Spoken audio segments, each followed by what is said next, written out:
Good morning, friends.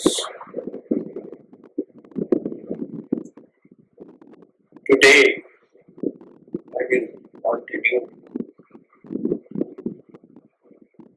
from the same sentence with which I had ended my lecture.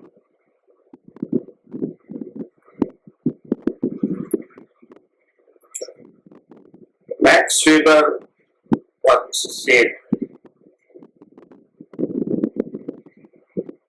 that every social action is founded on both ideas and interests. He elaborated it by saying that the propounder of the idea may have the pure intention to provide a good idea for the genuine welfare of the world in general and for constituency in particular.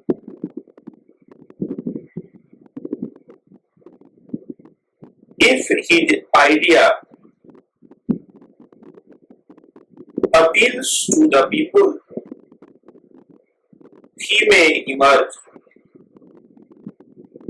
as the charismatic leader of his country in his own time. But after his death, his followers restored his idea or ideas to further their economic and other vested interests. Therefore, Max Weber was skeptical of all political ideologies and advocated value-neutral objective study of social science as the goal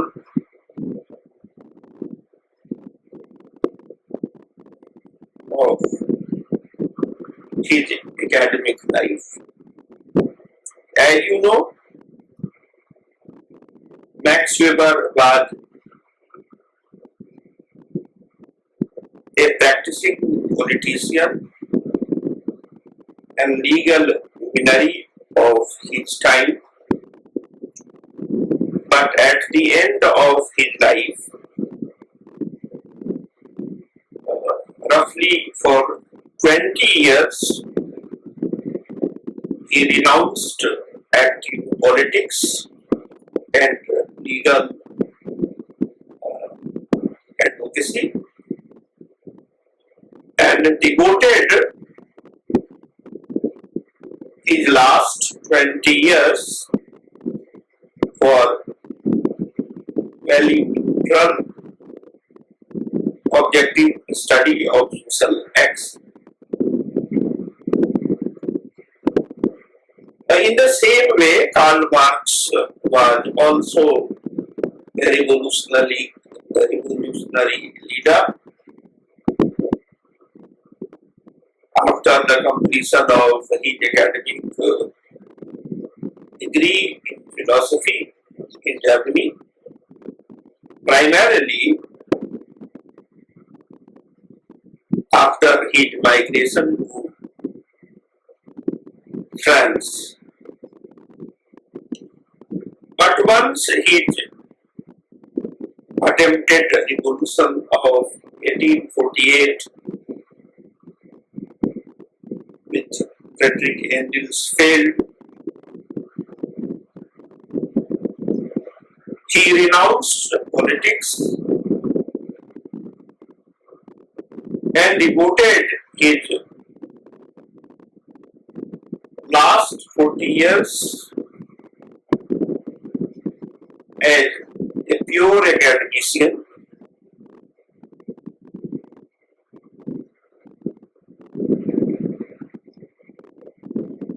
but there is one major difference between Max Weber on the one side and Karl Marx on the other.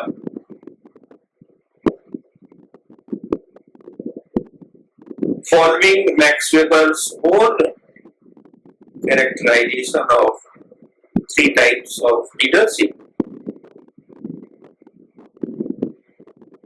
Max Weber represented rational, legal leadership,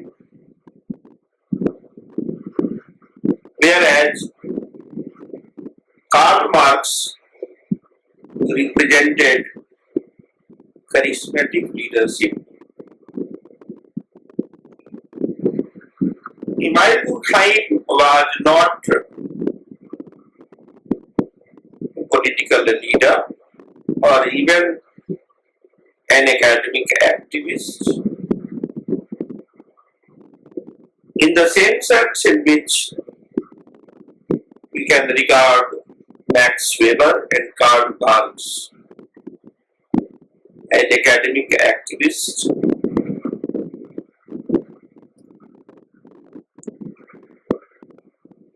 But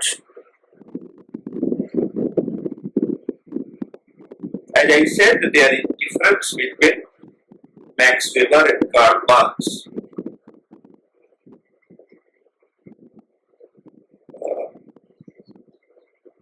Karl Marx was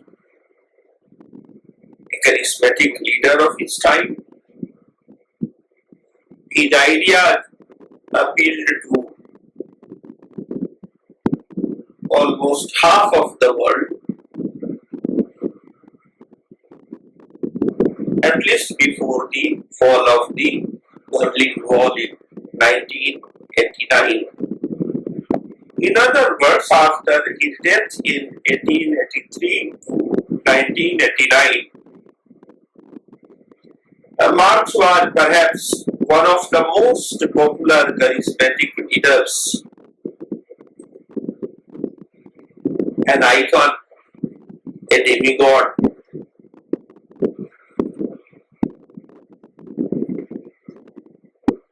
Whose ideas became part of the popular canon. And as Max Weber said,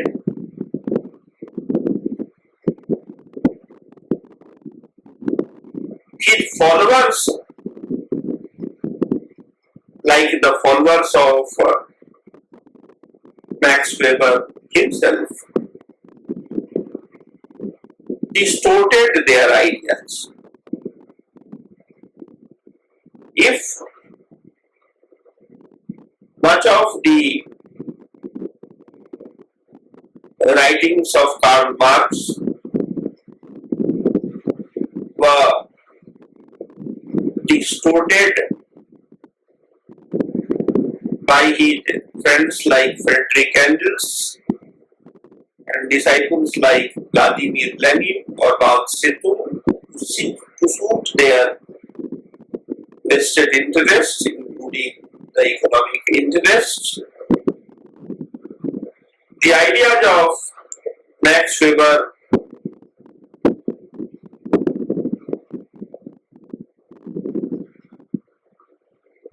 were also distorted, chiefly by Dalford Parsons and his followers from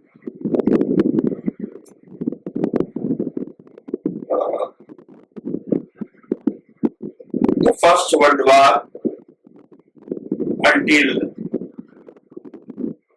almost 1951, when Dalford Parsons revised his thesis articulated in the structure of social action and came up with the book The Social System. In the same way, the Marxist idea of base and superstructure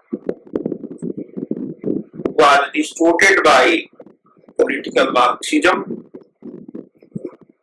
and therefore I said political Marxism is bogus. But I must add today that all political ideologies are bogus.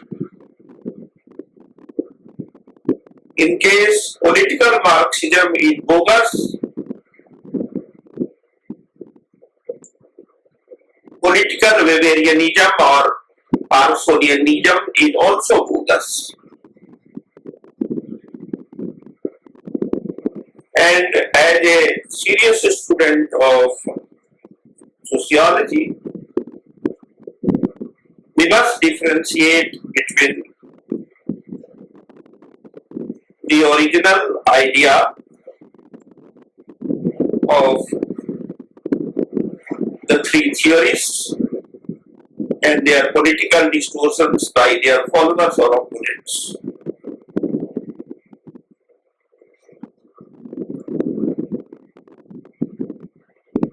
Now let us come to the Marxist idea of base and superstructure.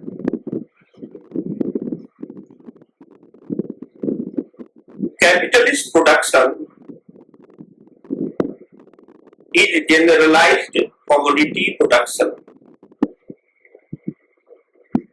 Generalized commodity production fully unfolds trends and contradictions which are latent in every one of its basic cells, that is, the commodity or commodities.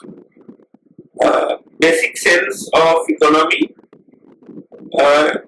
is, as you know, cell is a term used in biology. For example, cell of the blood, in our human body. cells.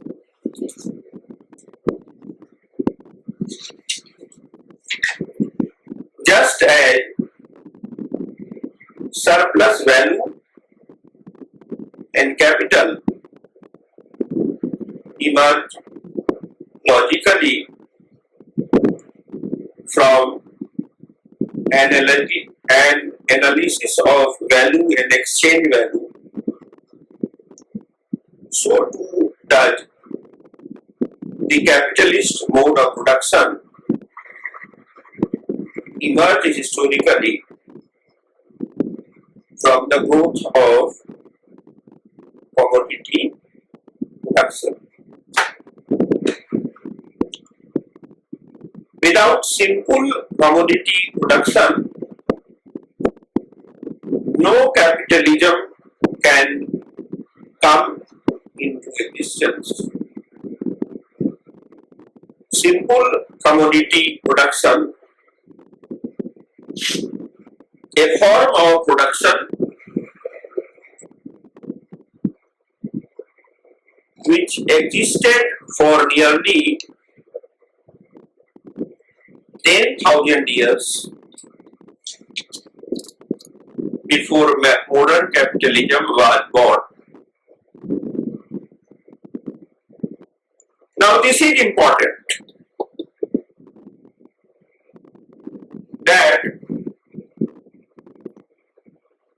Marxist interpretation of history is an analysis of 10,000 years, whereas Marxist historians of India, both of Indic origin or foreign origin,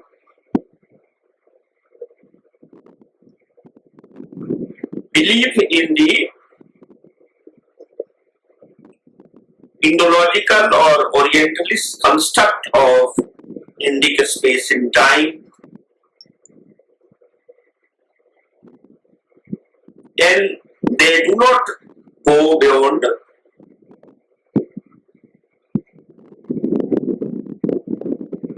3 to 500, 3 to 5,000 years. Even if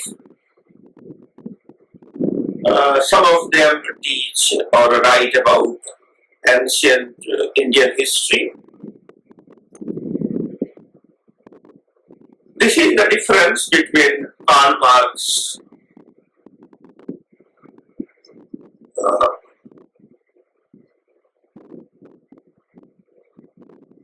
the pure academician,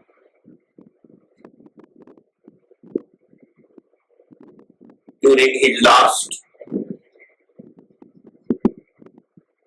40 years, and Marxist historians of non-European countries. The only exception, to the best of my knowledge, from the Marxist side was Andre Gunder Frank,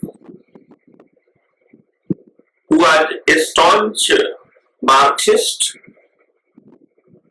before he wrote the Reorient.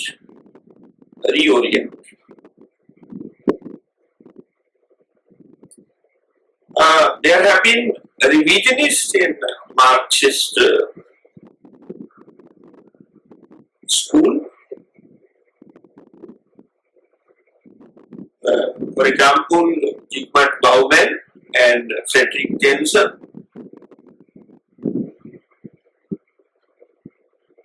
who transformed themselves after the fall of Berlin Wall in 1989 from orthodox Marxists to post-modern theorists. But this is a very, very marginal change. Only label changes, their core ideas remain the same.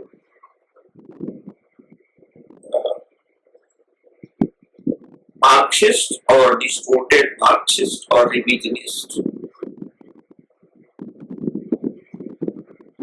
But unlike these people, Friedrich Jensen and Zygmunt Bauman,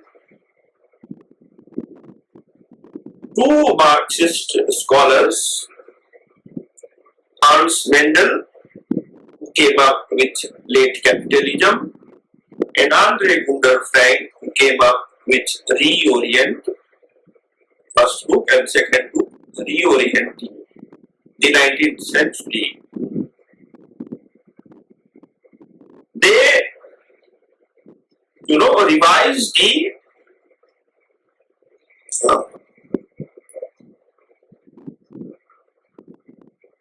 Marxist understanding of capitalism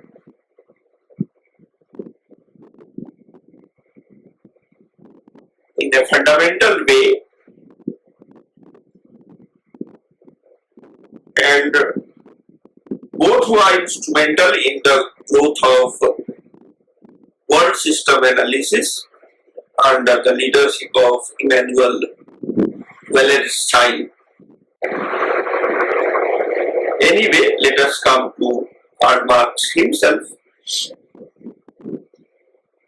Simple commodity production, a form of production which existed for nearly 10,000 years before modern capitalism was born.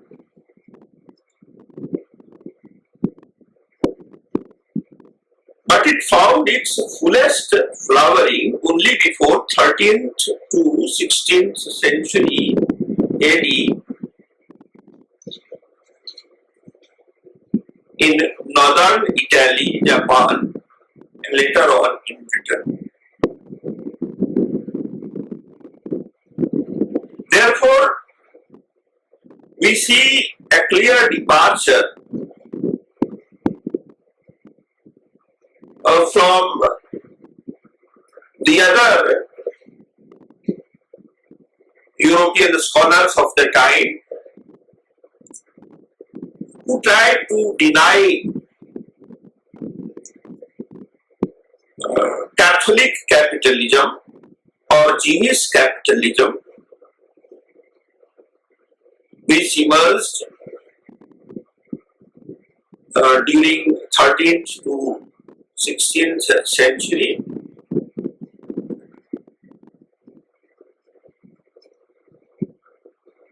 Primarily in Italy,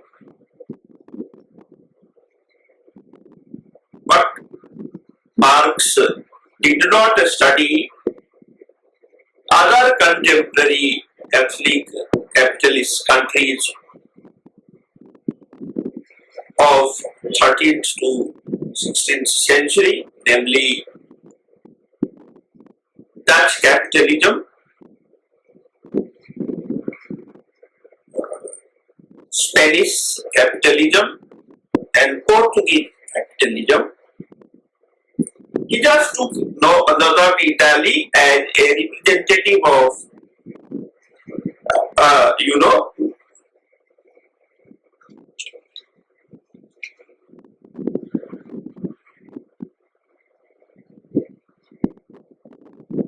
early capitalism, which can be termed commodity production.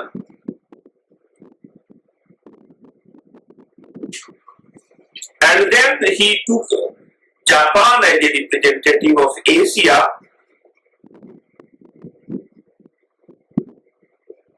but Marx excludes the case of Japan and India.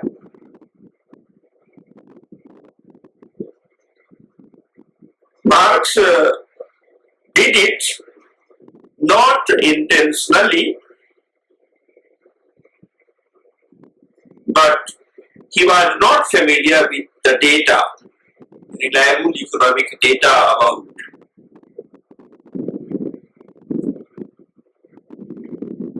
Dutch capitalism, Spanish capitalism, Portuguese capitalism, or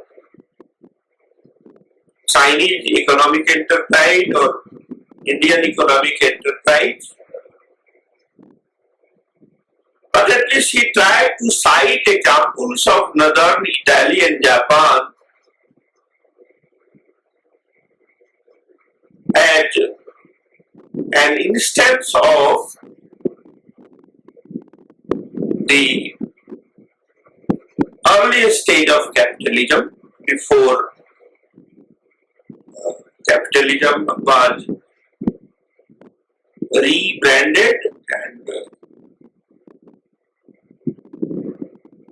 reformulated by Scottish political economists like David Hume and Adam Smith.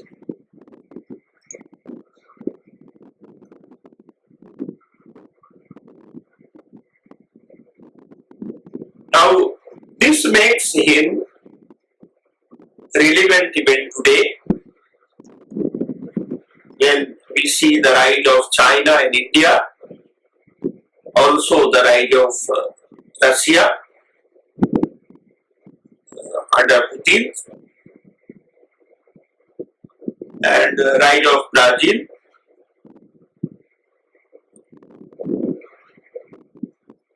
You can explain these phenomena by taking the insights from Karl Marx's writings.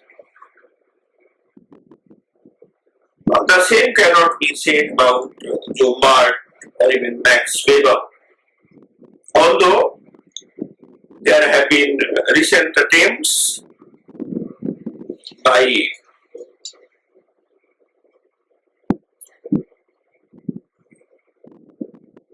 S. and Resky and others who claim that Max Weber never equated the spirit of capitalism with the Protestant Puritan ethics.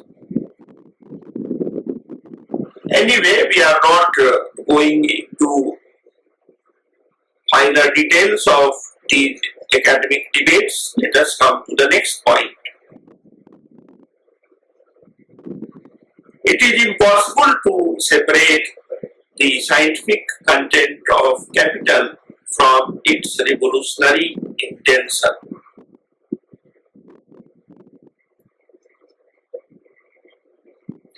There is no communist propaganda in Das Kapital, but it cannot be denied that there is a revolutionary intention in the scientific study of capital by Karl Marx.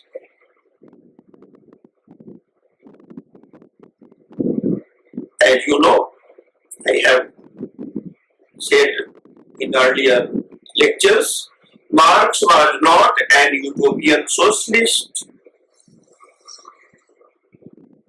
He considered his socialism as scientific,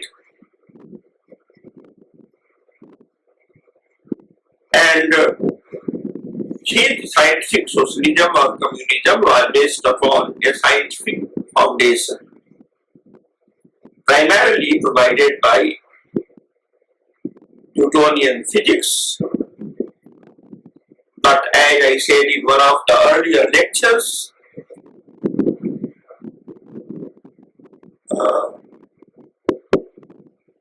Das Kapital does not argue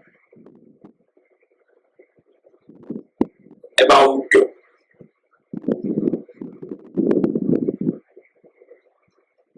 scientific socialism in the same way,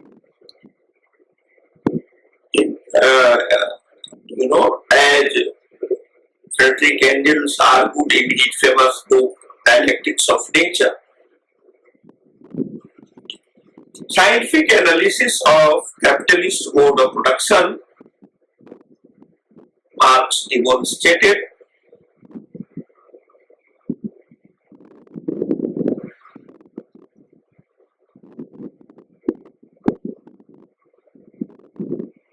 how this capitalism of Western Europe was created through its own development,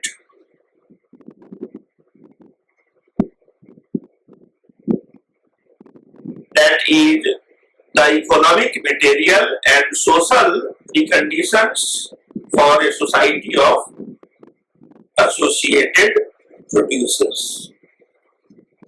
In other words, Marx denies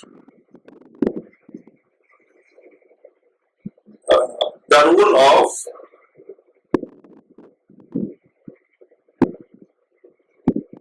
Protestant ethic or Confucian ethics or any ethics as the foundation of capitalism.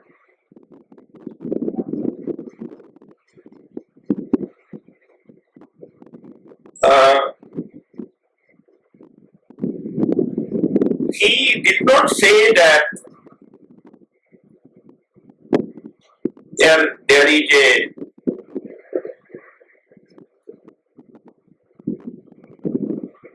spirit of capitalism in Europe and the United States of America.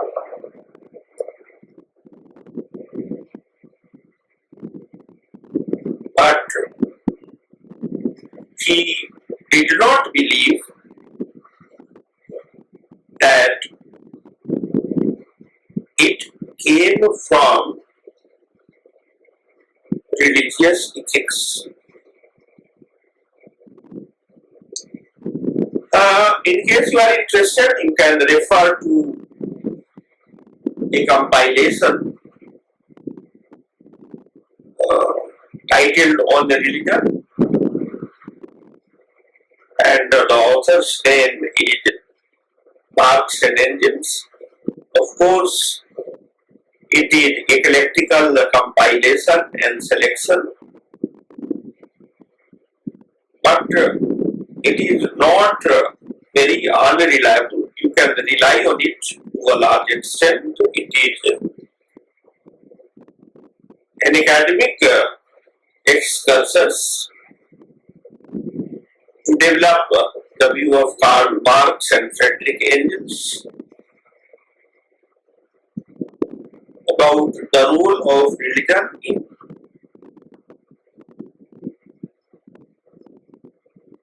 19th century Europe.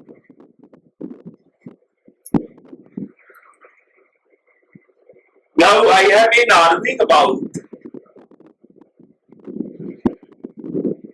the term secular, how it is misunderstood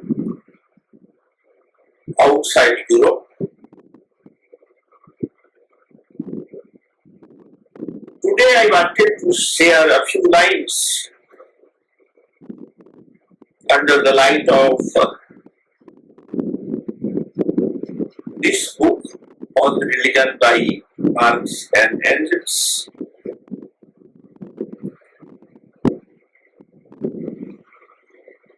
Marx and Engels said that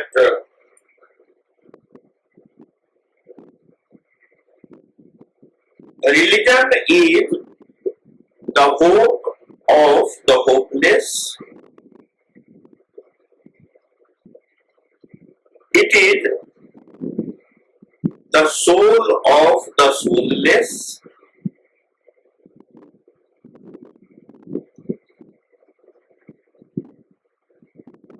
It is a form of false consciousness. Now, out of the three sentences, only the last sentence is discussed by the opponent of Karl Marx. They say that Marx was anti-religion. He said religion as the opium of the masses and false consciousness. But they forget that before these lines, Marx had also said religion is the hope of the hopeless and soul of the soulless. And Marx in particular, but Marx and Engels in general, at least during the life of Karl Marx, that is until 1883, they were trying genuinely to provide a hope to the hopeless and a soul to the soulless. Therefore, Arnold Toynbee is not wrong when he says that Marxism is a religion. It was a religion from the very beginning.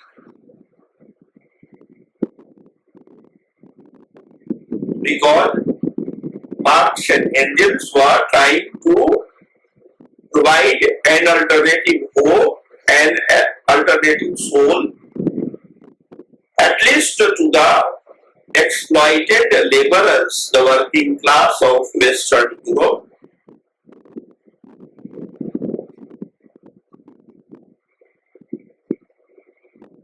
And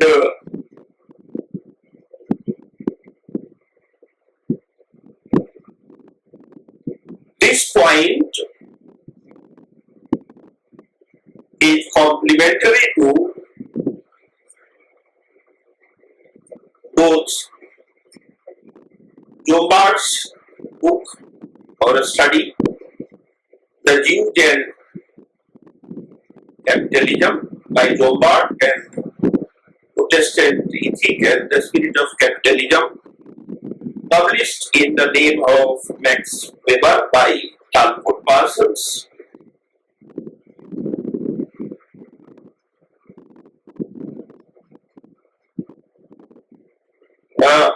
The Marxist this view does not contradict the view of Lombard and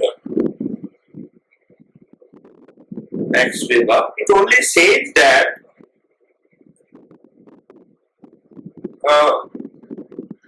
religion became functional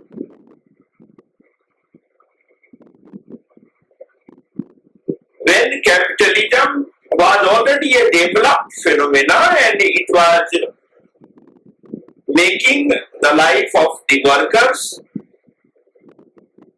alienated workers as men or man, because then in the developed capitalism of 19th century,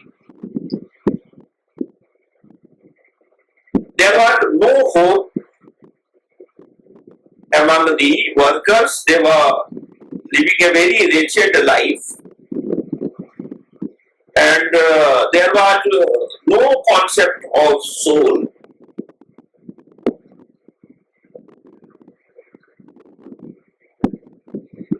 In case you read Professional Ethics and Civic Morals by Durkheim, he also articulates the same idea.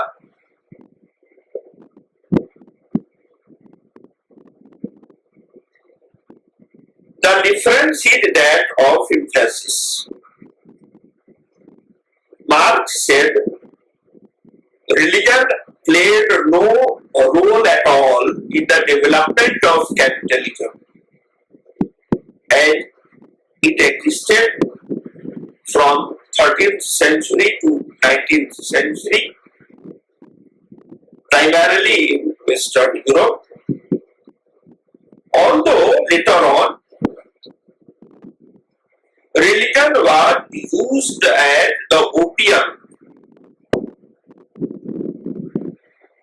to pacify the restless workers,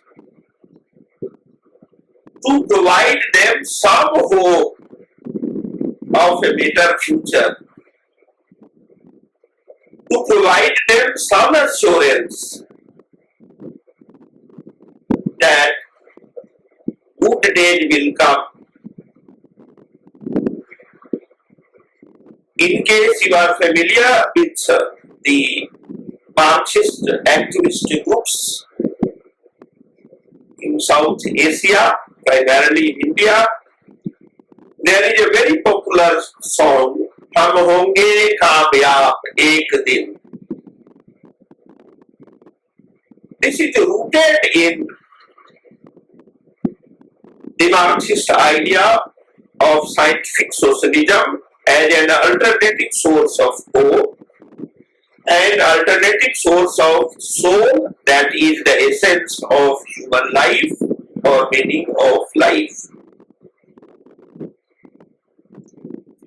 Now, what is the problem with secularism, Indian or any other non-European? They do not understand the historicity of the term secular. They do not understand the real connotation of the term secular, and they do not understand the social implication of the word secular. Let me deal with it first. The term secular in Europe emerged when capitalism was rising and the capitalist class was collaborating with the Western European monarchs, head of the states, and they were financing the states to revolt against the Pope of the Catholic Church situated in Vatican City, a part of Rome, the city of Italy.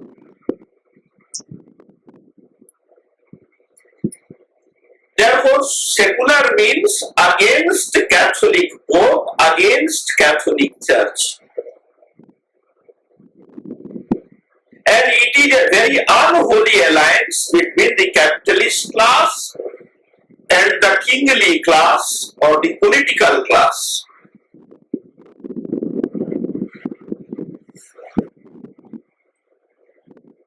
Therefore, foolish Indians, even if they are working in academic campuses, do not understand that it is they, the foolish secularists of Asia, who have played the role of midwives in the growth of fundamentalism, religious fundamentalism in particular.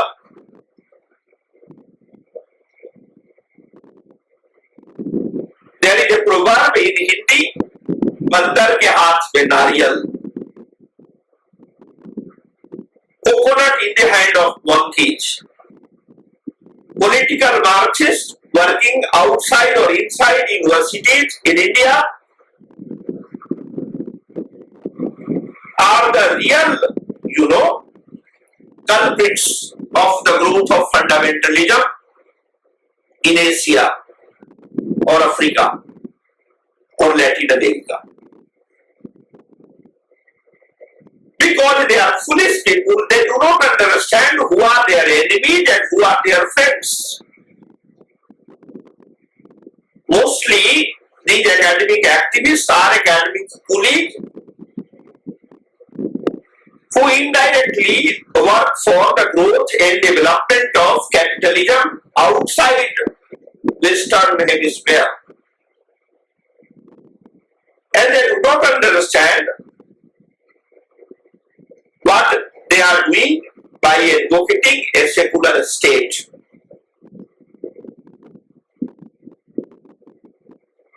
In case the market is not secular, in case the society is not secular, in case the army is not secular, is it possible that the state apparatus will become secular or Protestant? Can you develop a Protestant state in the name of Protestant Christian state in the name of secularism in Iran? Will Iranians leave their faith in Shiite Islam in favor of a foreign religion? Will the Chinese leave their Chinese religion of Buddhism and Taoism or political ideology called Confucianism in favor of the teachings of John Calvin and Martin Luther or Zwingli?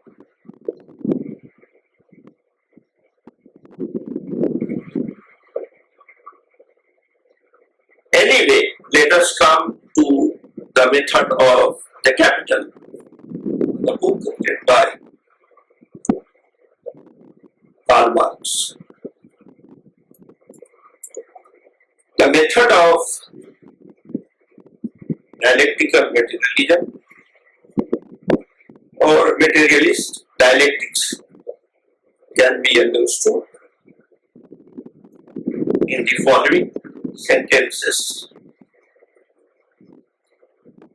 According to this method, economic phenomena are not viewed separately from each other by bits and pieces, but in their inner connection as an integrated totality.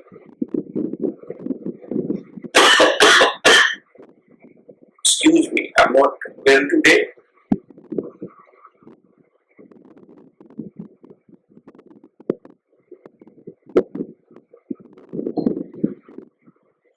I'll read out again. According to dialectical materialism or materialist dialectics, economic phenomena are not viewed separately from each other by bits and pieces, but in their inner connection as an integrated totality structured around and by a basic predominant mode of production. This totality is analyzed in all its aspects and manifestations and determined by certain given laws of motion which relate to its origins and its inevitable disappearance. These laws are discovered to be nothing but the unfolding of the inner contradictions of that structure which define its very nature. The given economic structure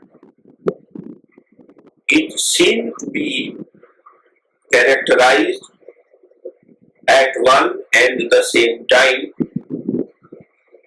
by the unity of these contradictions and by their struggle, both of which determine the constant changes which it undergoes.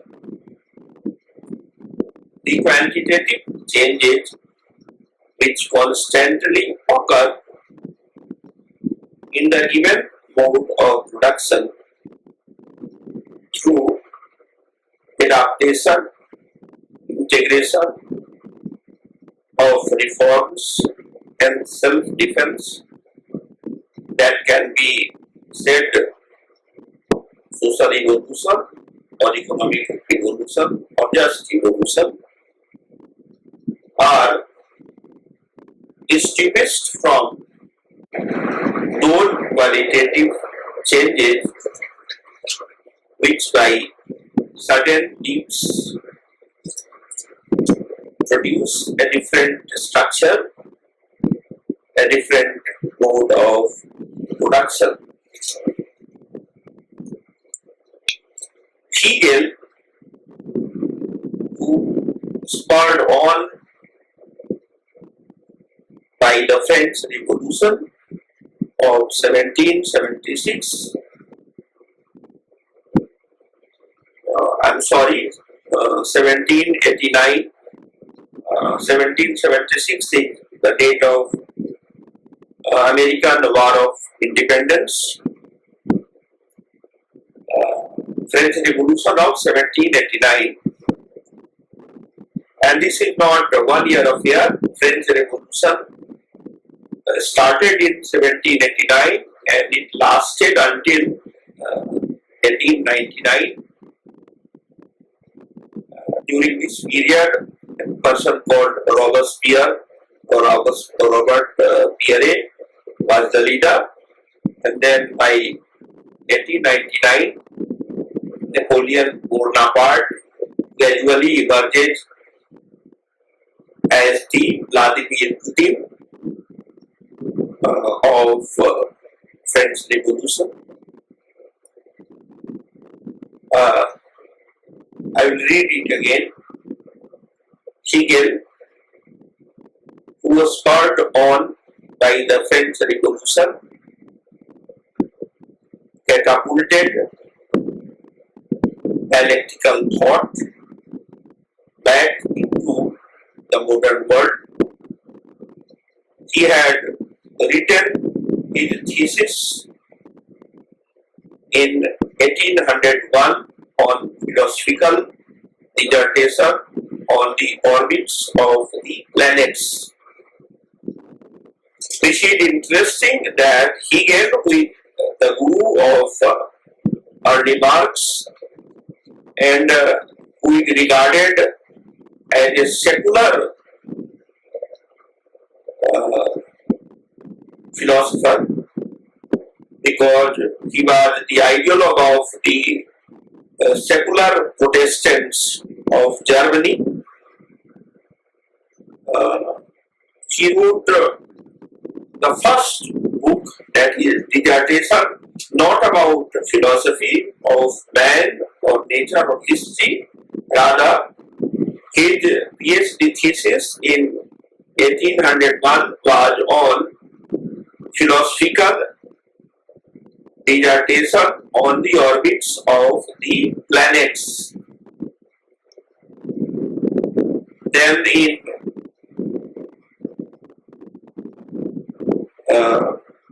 1807, he wrote the phenomenology of the spirit.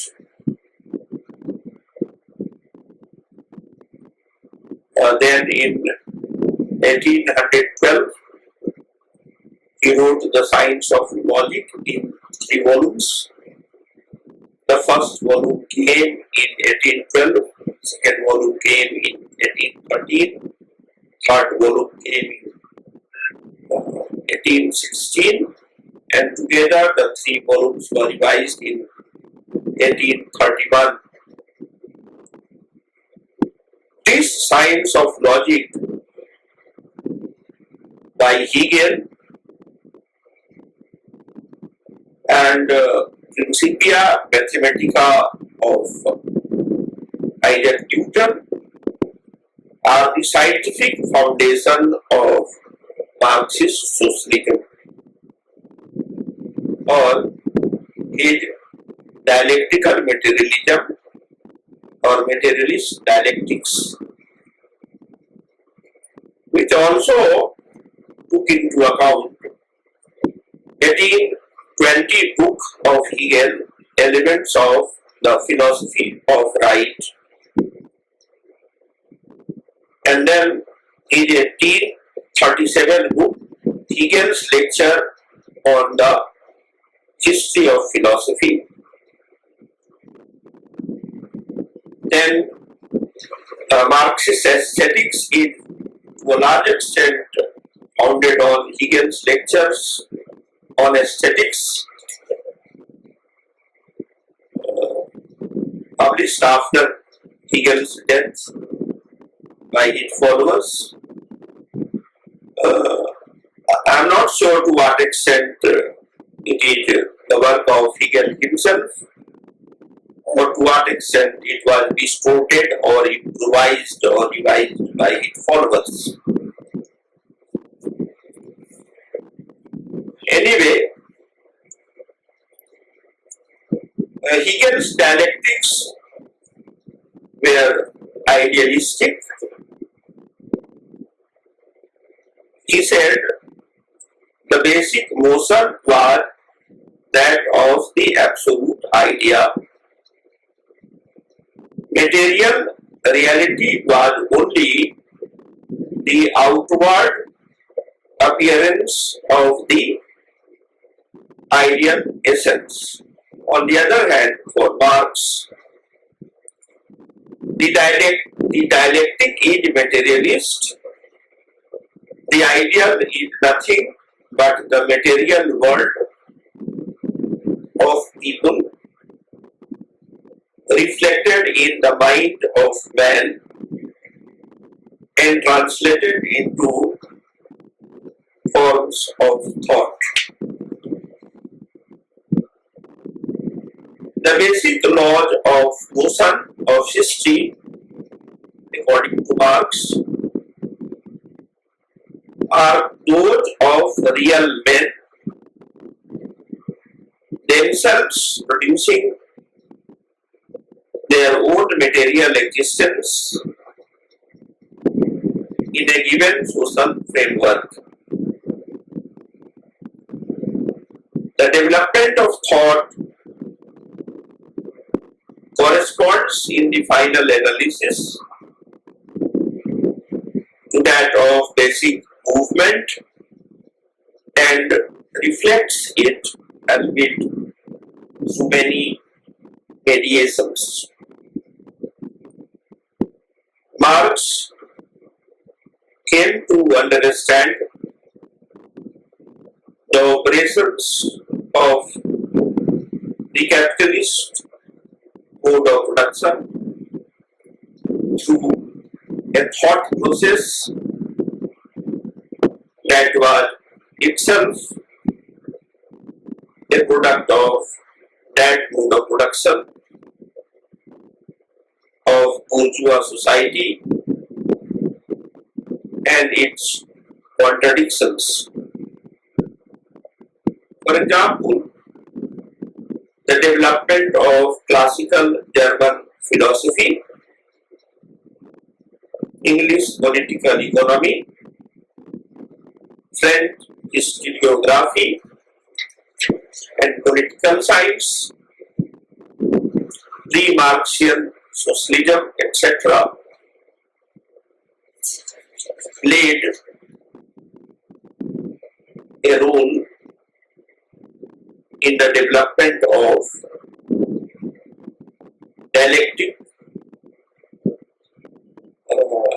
dialectical materialism of Marx or materialist dialectics. I'll quote Marx himself, not from the Capital, but from another book. It is named as The Grundige, Introduction to the Critique of Political Economy, published in 1859 and translated into English in 1968. I am quoting from page number 181 of the Grundige. In the social production of their life, men enter into definite relations that are indispensable and independent of their will, relations of production which correspond to a definite stage of development of their material productive forces. The sum total of the relations of production constitutes the economic structure of society, the real foundation on which rises a legal and political superstructure and to which correspond definite forms of social consciousness. The mode of production of material life conditions the social, political and intellectual life process in general. It is not the consciousness of man that determines their being, but on the contrary, their social being determines their consciousness. This is Marxist discussion about base and superstructure. Now, in the middle of the lecture, I discussed about secular and secularism. There are two references which you can check with. One is the book edited by Rajiv Bhargava.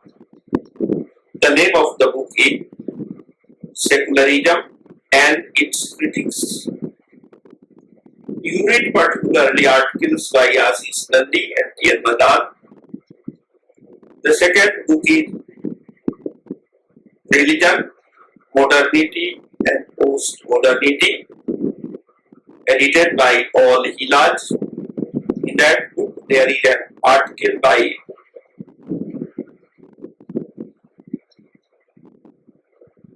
Zygmunt Bauman, who was an Orthodox Marxist of Poland before the fall of the Berlin Wall in 1989. When he became a post-modern theorist, he wrote this article that fundamentalism is the natural religion of post-modern condition. Thank you.